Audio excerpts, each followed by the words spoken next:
বাবু হয়ে বসে খাও না, বাবু হয়ে বসে খাও। ওইদিকে আমার মা আবার খাচ্ছে। কি বের করতে ধর? Spoon, spoon.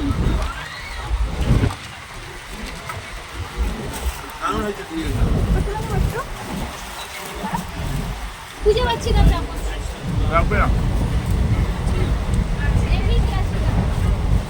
কেমন হচ্ছে? দারুণ দারুণ। আমি বানাইছি ভোর 6টায় উঠে। স্যালাড থাকলে পরে আরো ভালো লাগবে। তাই নাকি? 600 তো আগে মারি দিলা।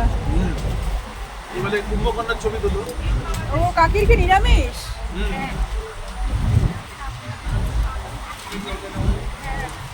তুমি একটু সরায় না।